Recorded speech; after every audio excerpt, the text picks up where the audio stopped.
പൂന്തോട്ടങ്ങളിലും പറമ്പുകളിലും നാം കാണാറുള്ള ചുവപ്പിൽ കറുത്ത പുള്ളികളുള്ള വണ്ട് അഥവാ ലേഡി ബഗ് എന്ന കൊച്ചു വണ്ടിൻ്റെ പേരിന് പിന്നിൽ മനോഹരമായ ഒരു ക്രൈസ്തവ ചരിത്രമുണ്ടെന്ന കാര്യം പലർക്കും അറിവില്ലാത്ത ഒന്നാണ്. മധ്യകാല യൂറോപ്പിലെ കർഷകർക്ക് പരിശുദ്ധ കന്യകാമറിയം നൽകിയ സഹായത്തിൻ്റെ അടയാളമായാണ് ഈ പ്രാണികൾ അറിയപ്പെടുന്നത്. മധ്യകാലഘട്ടത്തിൽ യൂറോപ്പിലെ കൃഷിയിടങ്ങളിൽ കീടങ്ങൾ പടരുകയും വിളകൾ വ്യാപകമായി നശിപ്പിക്കപ്പെടുകയും ചെയ്തു. ഇത് വലിയൊരു പട്ടിണിയിലേക്ക് നയിക്കുമെന്ന് ഭയന്ന കർഷകർ തങ്ങളുടെ ഏക ആശ്രയമായ പരിശുദ്ധ അമ്മയുടെ മാധ്യസ്ഥം തേടി തീക്ഷ്ണമായി പ്രാർത്ഥിച്ചു. പ്രാർത്ഥനയ്ക്ക് പിന്നാലെ കൃഷിയിടങ്ങളിലേക്ക് ചുവപ്പ് കലർന്ന ചുവപ്പ് നിറത്തിലുള്ള ഒരു കൂട്ടം വണ്ടുകൾ പറന്നിറങ്ങി.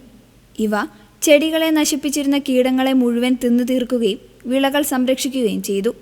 തങ്ങളുടെ പ്രാർത്ഥനയ്ക്കുള്ള ഉത്തരമായി ദൈവം അയച്ച അടയാളമാണിതെന്ന് വിശ്വസിച്ച കർഷകർ ഇവയെ അവർ ലേഡീസ് ബഗ്സ് അഥവാ പരിശുദ്ധ അമ്മയുടെ വണ്ടുകളെന്ന് വിളിക്കാൻ തുടങ്ങി.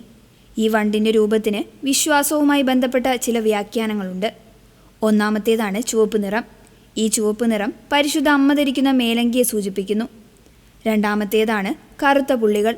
ഇത് മാതാവിൻ്റെ ജീവിതത്തിലെ 7 സന്തോഷങ്ങളെയും 7 ദുഃഖങ്ങളെയും അനുസ്മരിപ്പിക്കുന്നു. ജർമ്മനിയിൽ ഇവ മരിയൻ കേഫർ എന്നാണ് അറിയപ്പെടുന്നത്.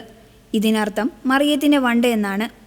ചുരുക്കത്തിൽ പ്രകൃതിയിലെ ഏറ്റവും ചെറിയ ജീവികളിൽ പോലും ദൈവത്തിൻ്റെ കരുതലും പരിശുദ്ധ അമ്മയുടെ മാധ്യസ്ഥവും ഒളിഞ്ഞിരിക്കുന്നു എന്നതിൻ്റെ വലിയൊരു തെളിവാണ് ഈ കൊച്ചുവണ്ടുകൾ.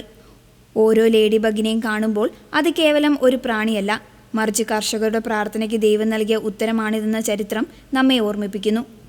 മതപരമായ വിശ്വാസവും പ്രകൃതിയും എങ്ങനെ ഇഴചേർന്ന് കിടക്കുന്നു എന്നതിൻ്റെ മനോഹരമായ ഉദാഹരണമാണ് ലേഡി ബഗിൻ്റെ ഈ ചരിത്രം.